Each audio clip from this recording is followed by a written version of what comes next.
The effort is on to build the International African American Museum here in Charleston.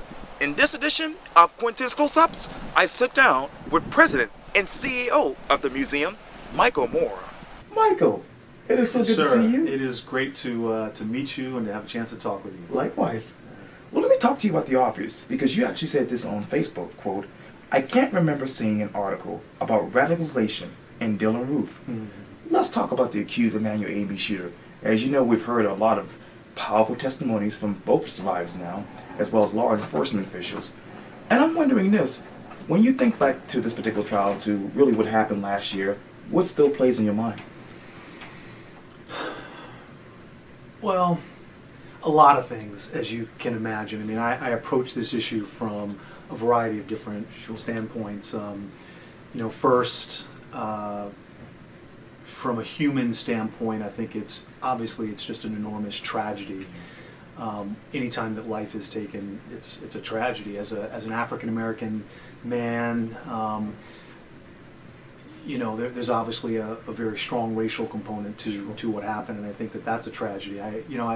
And from my vantage point, as the president CEO of this new museum, I also think about sort of the historical implications to this, because I think there's real connectivity between things that go on in the past and today. For the most part, what we do today is to some degree tethered to things that happened in the past. And so when I think about Dylan Roof, I think about the notion that if he had had some sense of the humanity of the people in the room with him at Mother Emanuel Church, that he couldn't, unless he was just a complete psychotic person, and perhaps he was, I don't think he could have done what he did. And so, I not to take it too far back, but, I think about the notion of, America has always thought of itself as a just and moral, and in some measures a Christian nation. And so I think about the mental gymnastics that America had to go through to do the things that it did in slavery, to treat a whole race of people the way that it had to do. And so I believe that how the country thought about African Americans back in that period, to some degree sets the context for a lot of the way things are happening now. I mean, when you hear stories about, I don't remember the young child's name, but up in Ohio, was playing with a toy gun. The cops came up and within a matter of seconds just instantly took that young boy's life. Well, yeah, thank you. I mean, if that child had been blonde, blue-haired, playing, I don't think that the leap to lethal force would have occurred. And so I think it's all connected. I think it's a terrible tragedy. I also approach this issue, my partner in this effort in the museum is former Mayor O'Reilly, and we had a chance a couple of weeks ago to attend. There was a prayer service at Mother Emanuel Church that the governor did, and for me that brought another angle to this, because at the end of the service, I looked over at former Mayor O'Reilly and tears were streaming down his face. And, I just appreciated how personal this was to him. Right.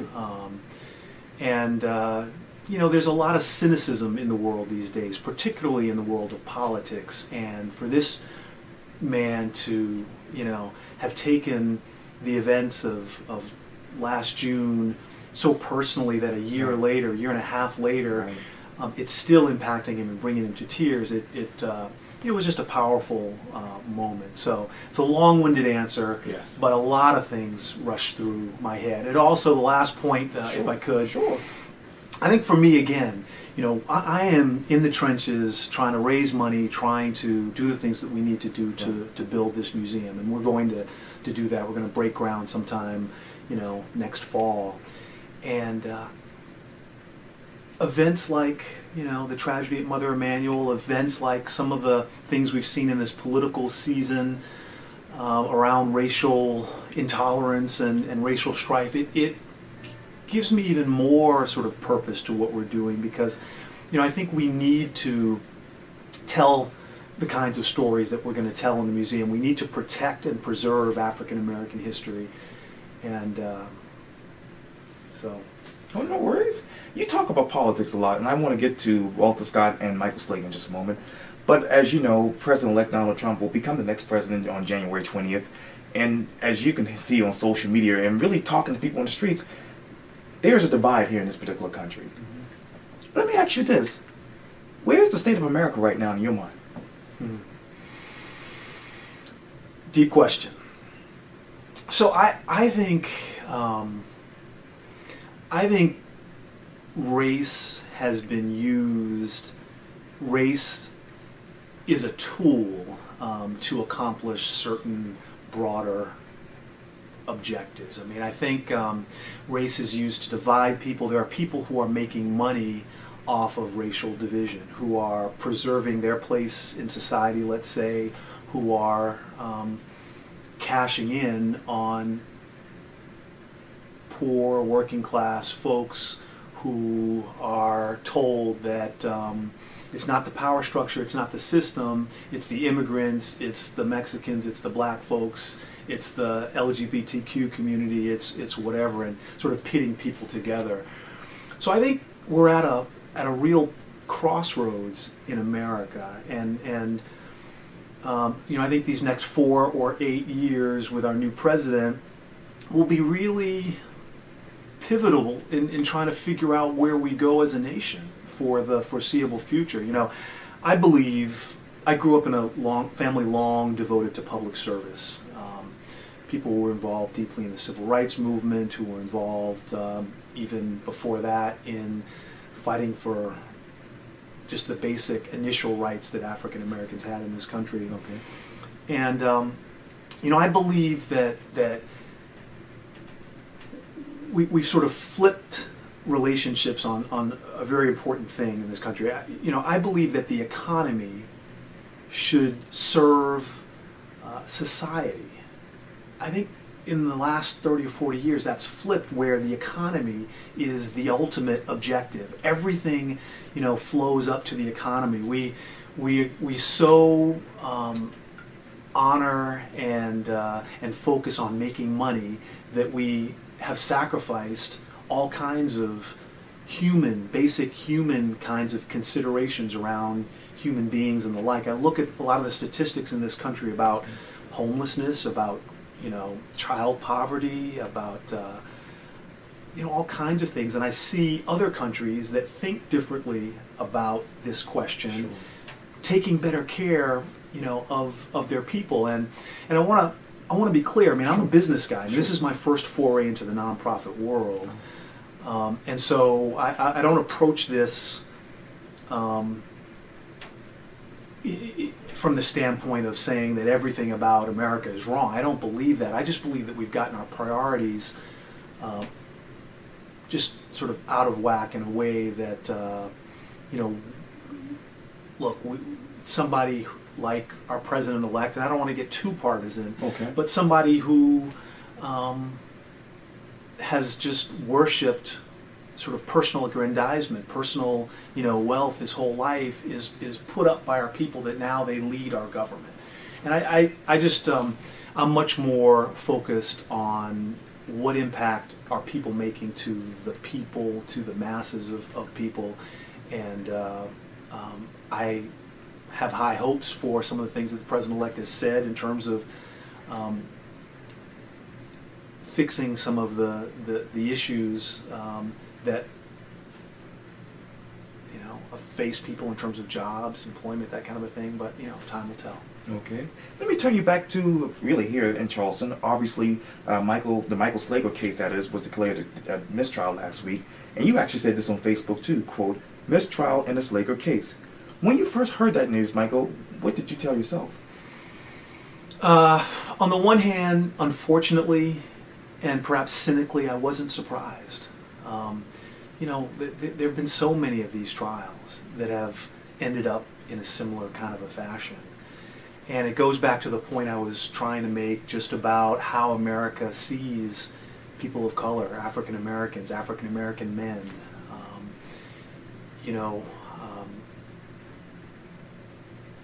you know, South Africa attempted to have a Truth and Reconciliation Commission where it was a process where people on both sides of the issue got together, aired their grievances, and it was an attempt to sort of put the past behind and move forward. Okay.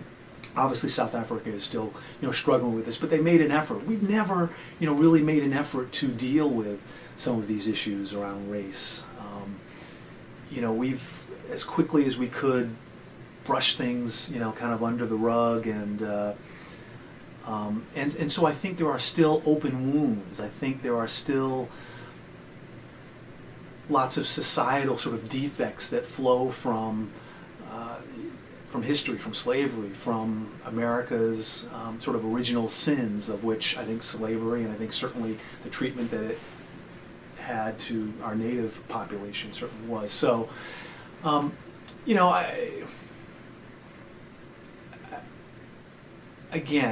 believe that some of the original conceptions of how America thought about people of color, men of color, black men, I think we've made enormous change in the last couple of 100 years, but I think there are semblances of that thinking that still permeates, throughout society. And so that, look, I'm a black man, so I have been in situations my whole life where I have been dealt with differently because of my race and gender, and as every black man has. I have 4 African American sons, and I'm concerned about their day-to-day life, and because again, to some degree, things are even more sort of polarized around these kinds of issues now as before. So,